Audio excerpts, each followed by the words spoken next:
Good morning, students. Last class I taught you how to translate present definite sentence. अगर कोई Hindi sentence present definite tense का है तो हम लोग उसको कैसे ट्रांसलेट करेंगे, स्ट्रक्चर की मदद से मैंने आपको बताया था। ठीक है, और आप लोग समझ भी गए होंगे। ठीक है, और मैंने होमवर्क दिया था, उम्मीद करते हैं कि आप लोग होमवर्क भी बना लिए होंगे। But in this class I will tell you how to translate present continuous tense sentences. अगर कोई सेंटेंस प्रेजेंट कॉन्टिन्यूअस टेंस का है तो उसको हम लोग कैसे ट्रांसलेट करेंगे। तो प्रेजेंट कॉन्टिन्यूअस टेंस का सेंटेंस की क्या पहचान है कि अगर किसी हिंदी सेंटेंस के लास्ट में मेन वर्ब के साथ रहा है, रही है, रहे हैं, अगर किसी हिंदी सेंटेंस के लास्ट में मेन वर्ब के साथ रहा है, रही है, रहे हैं रहता है तो हमारा प्रेजेंट कॉन्टिन्यूअस टेंस का सेंटेंस कहलाता है। ठीक है, जैसे एग्जांपल देखते हैं, आप गाना गा रहे हैं, तो मेन वर्ब के साथ लास्ट में क्या आया, आप गाना गा रहे हो। ठीक है, तो रहे हो आगे तो हमारा किस में आ गया, रहे हो प्रेजेंट कॉन्टिन्यूअस टेंस में। इसके बनाने के लिए हमारा स्ट्रक्चर नंबर 2 है। ठीक है, ये प्रेजेंट टेंस का सेकंड नंबर हो गया, प्रेजेंट कॉन्टिन्यूअस। ठीक है, सब्जेक्ट सबसे पहले हम किसके सेंटेंस में जो सब्जेक्ट रहता है उसको लिखते हैं। जैसे आप गाना गा रहे हो तो सब्जेक्ट हमारा कौन है, सेंटेंस में किसके बारे में बात कर रहे हैं, आपके बारे में। ठीक है, तो आप हमारा सब्जेक्ट हो गया, तो आपका हो जाएगा यू। उसके बाद हमारा सब्जेक्ट के अकॉर्डिंग इज एम आर। अब यहाँ पर इज लगाएंगे कि एम लगाएंगे कि आर लगाएंगे, तो नोट करके मैंने लिख दिया है कि किसके साथ इज लगाते हैं, किसके साथ एम लगाते हैं और किसके साथ आर का यूज करते हैं। इसको हमेशा याद रखना है। ठीक है, कि सब्जेक्ट अगर हमारा आई रहेगा तो उसके साथ हमेशा हम एम का यूज करते हैं। अगर सब्जेक्ट हमारा आई रहेगा तो उसके साथ हमेशा हम किसका यूज करते हैं, एम का यूज करते हैं। अगर सब्जेक्ट हमारा ही, सी, इट या सिंगुलर, सिंगुलर यानी किसी एक व्यक्ति के बारे में बात कर रहे हैं तो उसके साथ हमेशा हम इज का यूज करेंगे। ठीक है, और सब्जेक्ट हमारा अगर यू, वी, दे और अगर एक से ज्यादा व्यक्ति के बारे में बात करें, जैसे राम के बारे में बात करें तो इज का यूज करेंगे, राम और श्याम दोनों के बारे में बात कर रहे हैं तो आर का यूज करेंगे। एक व्यक्ति के बारे में बात होगा तो इज का यूज करेंगे और एक से ज्यादा व्यक्ति के बारे में बात होगा तो आर का यूज करेंगे। ये था हमारा कि किस कौन सा हेल्पिंग वर्ब का यूज करेंगे। तो यहाँ पर हमारा क्या है, यू, यू के साथ हम किसका यूज करेंगे, आर का। तो यहाँ पर मैंने क्या लिख दिया, यू आर। तो सब्जेक्ट के बाद दीजिए हमारा हम लोग को चुनने आगे कि कैसे हमका यूज करना है, कौन सा हेल्पिंग वर्ब का कहाँ यूज होगा। तो यहाँ पर मैंने लिख दिया है यू के साथ आर। अब उसके बाद है वर्ब का फोर्थ फॉर्म। ठीक है, तो वर्ब का फोर्थ फॉर्म में हम क्या करते हैं, सिंपली आईएनजी ऐड कर देते हैं। सिंपली क्या करते हैं, जो वर्ब का बेस फॉर्म होता है उसमें हम आईएनजी ऐड कर देते हैं तो वो क्या बन जाता है, V4 बन जाता है। प्रीवियस वीडियो में मैंने बताया हुआ है इस चीज के बारे में, जो मैंने पहले वीडियो बनाया था। तो यहाँ पर V4 बनाने के लिए मैंने आईएनजी ऐड कर दिया, तो सिंग का सिंगिंग, क्योंकि यहाँ पर काम क्या हो रहा है, गा रहा है। ठीक है, तो गाने का क्या हो जाएगा, सिंग, और सिंग का V4 क्या हो गया, सिंगिंग। तो यू आर सिंगिंग, क्या गा रहा है, तो ऑब्जेक्ट हमारा क्या, सब्जेक्ट जो काम करता है, सब्जेक्ट काम क्या कर रहा है, सिंगिंग का। क्या सिंगिंग कर रहा है, तो गाना, गाना में क्या हो गया, इस। तो कितना आसान है, अगर हमको स्ट्रक्चर मालूम होगा कि अच्छा ये सेंटेंस किसका है, प्रेजेंट कॉन्टिन्यूअस टेंस का।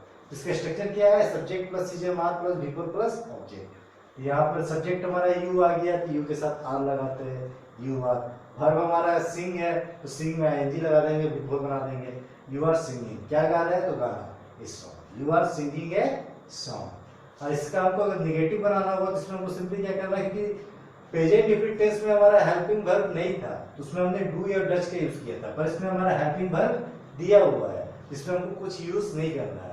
हमको हेल्पिंग वर्ब के बाद से क्या करना है, नोट लगा देना। जैसे subject plus is are plus not plus V4 plus object. You are not singing a song, आप गाना नहीं गा रहे हो, you are not singing a song. ये हमारा निगेटिव बन गया। इंट्रोगेटिव में क्या होगा, इज हमारा आगे हो जाएगा, इज हमारा आगे आ गया, उसका subject plus V4 plus object. क्या आप गाना गा रहे हो, तो are you singing a song, इसमें हमारा हेल्पिंग वर्ब आगे रहता है, are you singing a song, क्या आप गाना गा रहे हो।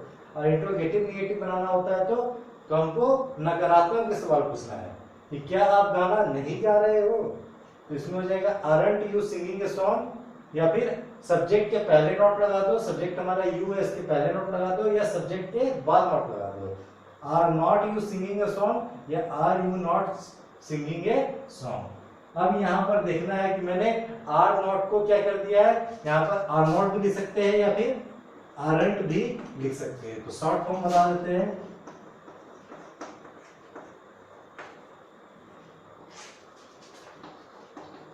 एम नॉट का हो जाता है एमंट,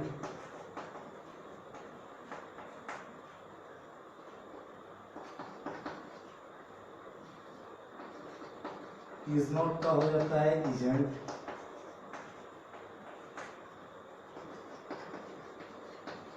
आर नॉट का हो जाता है आरंट।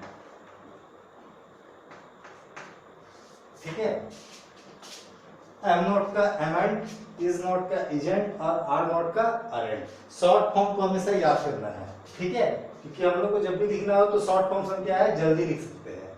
तो यहाँ पर निगेटिव बनाए थे, यू आर नॉट भी लिख सकते हैं, पर शॉर्ट फॉर्म मालूम रहेगा तो हम क्या कर देंगे, you aren't sing a song, तुम गाना नहीं गा रहे हो। Are you singing a song, क्या आप गाना गा रहे हो, are not you singing a song.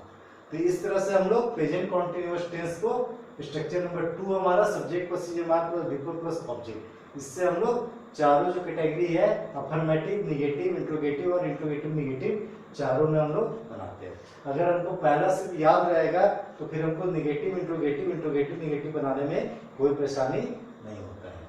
इसका सेकंड एग्जांपल देखते हैं।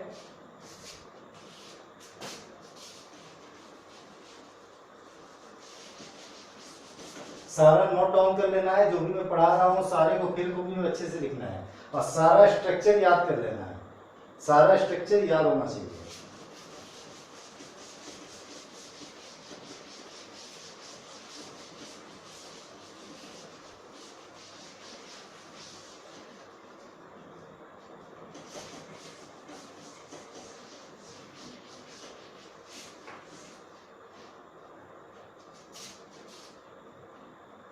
सेकेंड एग्जाम्पल है, एग्जाम्पल इसको लिखते हैं।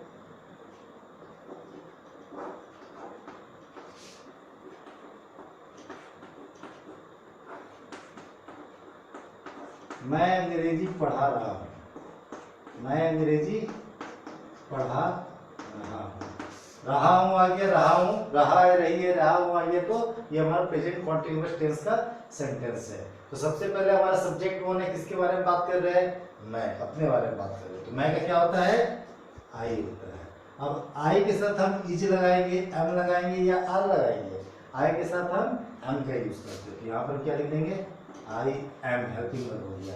उसके बाद वर्ब क्या है, पढ़ाना, पढ़ाना का इंग्लिश क्या होता है, टीच। अब बिफोर बनाने के लिए क्या बताया मैंने, आई एन जी लगा दिया, आई एम टीचिंग। क्या पढ़ा रहे हैं, ऑब्जेक्ट हमारा क्या है, सब्जेक्ट काम क्या कर रहा है, टीचिंग करने का। क्या टीचिंग कर रहा है, अंग्रेजी, अंग्रेजी का होता है English, I am teaching English. ये हमारा हो गया अफर्मेटिव, ये क्या हो गया अफर्मेटिव, ठीक है। अब इसी का निगेटिव बनाएंगे।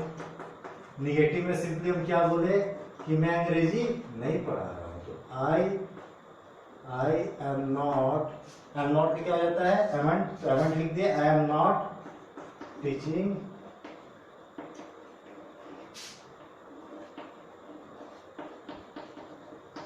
आई एम नॉट टीचिंग इंग्लिश, मैं अंग्रेजी नहीं पढ़ा रहा हूँ। इंट्रोगेटिव में क्या हो जाता है, इंट्रोगेटिव में हमारा हेल्पिंग वर्ब जो है वो आगे आ जाता है। तो इसमें हम सिंपली क्या कर देंगे, क्या मैं अंग्रेजी पढ़ा रहा हूँ, एम आई, और आई सेंटेंस में कहीं भी आता है, आई सेंटेंस में कहीं भी आता है उसको हमेशा हम कैपिटल में लिखते हैं, याद रखना है, ठीक है। आई हमारा सेंटेंस में कहीं भी आएगा उसको हमेशा कैपिटल में लिखना है। तो एम आई टीचिंग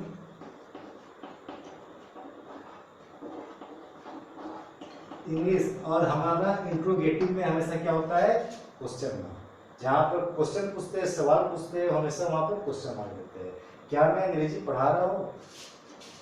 फोर्थ है इंट्रोगेटिव प्लस नेगेटिव, इसमें हो जाएगा am not I teaching English, last में क्वेश्चन मार्क, सब्जेक्ट के पहले नॉट या सब्जेक्ट के बाद not. Am I not teaching English.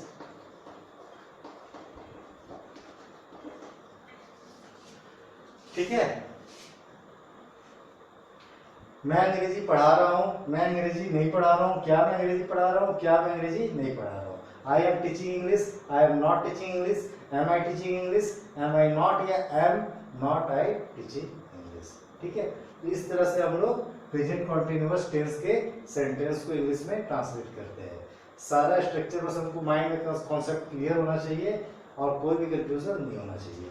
जो नोट करके लिख रहे हैं उसको हमेशा याद रखना है, शॉर्ट फॉर्म को भी रिमेंबर कर लेना है। ठीक है, अब प्रेजेंट कॉन्टिन्यूअस टेंस में मैं आप लोगों को कुछ होमवर्क दे देता हूं जो आप लोगों को घर पे बनाना है, और आप लोगों के पास ट्रांसलेशन का बुक होगा, उस पर भी जो प्रेजेंट कॉन्टिन्यूअस का सेंटेंस होगा उसको एक्सरसाइज को सॉल्व करना है।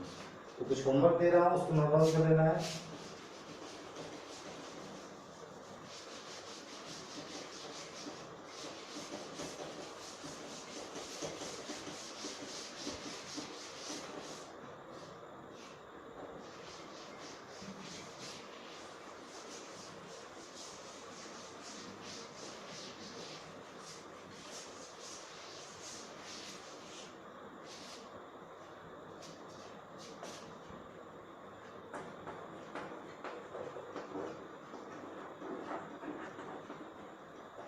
होमवर्क, पहला सेंटेंस है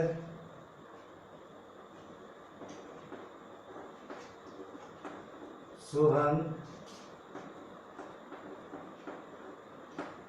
खाना बना रहा है। सोहन खाना बना रहा है। सेकेंड, वे लोग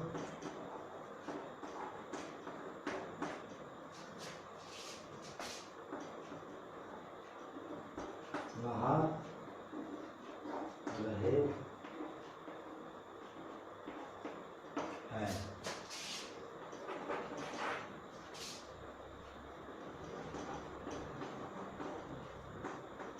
आप लोग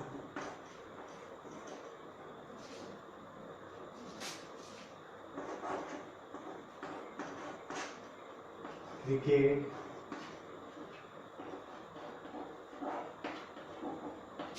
खेल रहे हैं।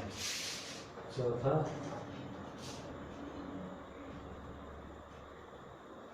वह